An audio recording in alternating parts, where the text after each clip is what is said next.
हाँ तो सभी भगत भाइयों को सत्साहेब जय बंदी छोड़ की।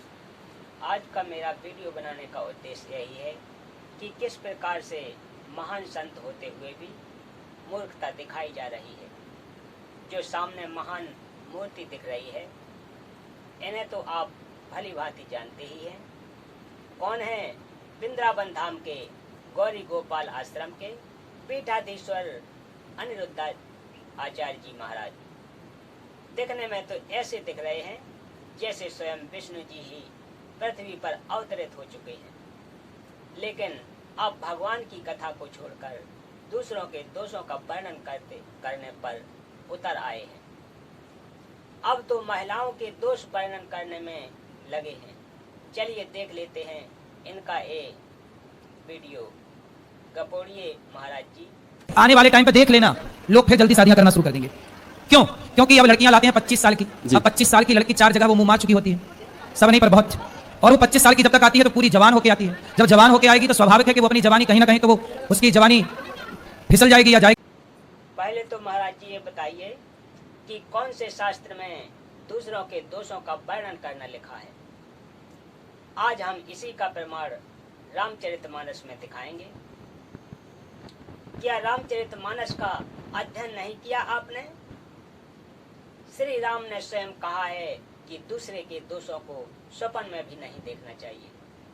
चलिए रामचरितमानस में प्रमाण देखते हैं। ये रामचरितमानस है नारायण कंठ, दोहा नंबर 34, चौपाई नंबर 4। नबदा भगति कहाऊं तोय पाही, सावधान सुन धर्मन माही। प्रथम भगति संतन कर संगा, दूसर रति मम कथा प्रसंगा। मैं तुमसे अब अपनी नबदा भक्ति कहता हूँ, तो सावधान होकर सुन और मन में धारण कर। पहली भक्ति है संतों का सत्संग, दूसरी भक्ति है मेरे कथा प्रसंग में प्रेम। गुरुपद पंकज सेवा, तीसर भगति अमान। चौथी भगति मम गुण गने, कराएं कपट तज गान। तीसरी भक्ति है अभिमान रहित होकर गुरु के चरण कमलों की सेवा। और चौथी भक्ति यह है कि कपट छोड़कर मेरे गुण समूहों का गान करे। मंत्र जाप मम दृढ़ विश्वासा, पंचम भज प्रकाशा। छठ दम शील विरत बहु कर्मा, निरत निरंतर सज्जन धर्मा। मेरे राम मंत्र का जाप और मुझ में दृढ़ विश्वास, यह पांचवी भक्ति है जो वेदों में प्रसिद्ध है। छठी भक्ति है इंद्रियों का निग्रह, शील, अच्छा स्वभाव या चरित्र, बहुत कार्यों से वैराग्य और निरंतर संत पुरुषों के धर्म यानी आचरण में लगे रहना। सातम समय मोए मैं जग देखा, मोते संत अधिक कर लेखा। आठम जथा लाभ संतोषा, सपनों नहीं देखें पर दोषा। सातवीं भक्ति है जगत भर को समभाव से ओतप्रोत राममय देखना और संतों का मुझसे भी अधिक करके मानना। आठवीं भक्ति है जो कुछ मिल जाए उसी में संतोष करना और स्वप्न में भी पराये दोषों को ना देखना। हाँ तो भाइयों, ये था रामचरितमानस में प्रमाण। चलिए अब देखते हैं नारी की महिमा बताते हुए संत गरीबदास जी महाराज ने क्या कहा है। संत गरीबदास जी ने परमेश्वर कबीर जी से प्राप्त ज्ञान को अपने शब्दों में इस प्रकार बताया है कि जो पुरुष कामी यानी दुराचारी है वह भी पाप का भागी है, और नारी यदि व्यभिचारिणी है तो वह भी पाप की भागी है।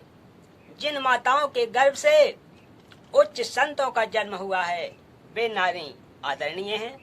नारी से ब्रह्मा विष्णु महेश का जन्म हुआ, नारी से दत्तात्रेय जैसे महापुरुष का जन्म हुआ, नारी से धना भक्त नानक देव, स्वामी रामानंद, संत दादू जी आदि महापुरुषों का जन्म हुआ। गरीब नारी नारी क्या करे, नारी नर की खान, नारी सेती उपजे नानक पद निर्वाण। नारी नारी के पीछे क्यों पड़े हो? नारी तो नर की खान है। खान का भावार्थ है कि 100 पुत्रों को जन्म एक नारी ने दिया है। यदि नारी ना होती तो नारी को जो बुरी कहते हैं वे कहाँ से जन्म लेते? भावार्थ स्पष्ट है कि दुराचारी चाहे स्त्री हो या पुरुष, दोनों ही पाप के भागी हैं। यदि भक्ति करते हैं तो उनके पाप क्षमा हो जाते हैं। सत्संग विचारों तथा भक्ति के प्रभाव से विकार समाप्त हो जाते हैं। कबीर परमेश्वर जी ने कहा है कि यदि आप किसी व्यक्ति को इस कारण से गंदा मानते हो कि उसने किसी पर नारी से संबंध किया है, कबीर आग पराई आपने हाथ दिए जल जाए, नारी पराई आपने पर से बिंद नसाए। जैसे अग्नि अपने घर की हो, चाहे दूसरे घर की, हाथ देने से हाथ जलेगा, इसी प्रकार स्त्री अपनी हो या अन्य की, मिलन करने से एक जैसी ही हानि होती है, परंतु भक्ति मार्ग पर लगने से सुधार हो जाता है, दोनों ही पार हो जाते हैं। गीता अध्याय 9 श्लोक 30 में भी कहा है कि यदि कोई अतिशय दुराचारी भी क्यों ना हो, यदि वह परमात्मा में विश्वास रखता है तो साधु मानने योग्य है। सत्संग में आने से सुधार हो जाता है और कल्याण को प्राप्त हो जाता है। और यही बात बाबा तुलसीदास ने रामचरितमानस में भी कही है। श्री रामचंद्र जी ने अपने शब्दों में कहा है, सुंदरकांड दोहा नंबर 43 चौपाई नंबर 1, भगवान राम ने कहा है, कोटि बेप्र बदला गए जाहू, आए शरण तजऊ नहीं ताऊ, सन्मुख होई जीव मोए जब ही, जन्म कोट अगना सह तब ही। जिसे करोड़ों ब्राह्मणों की हत्या लगी हो, शरण में आने पर मैं उसे भी नहीं त्यागता। जीव ज्यों ही मेरे सन्मुख होता है त्यों ही उसके करोड़ों जन्मों के पाप नष्ट हो जाते हैं। बोलिए सत्य गुरुदेव की जय।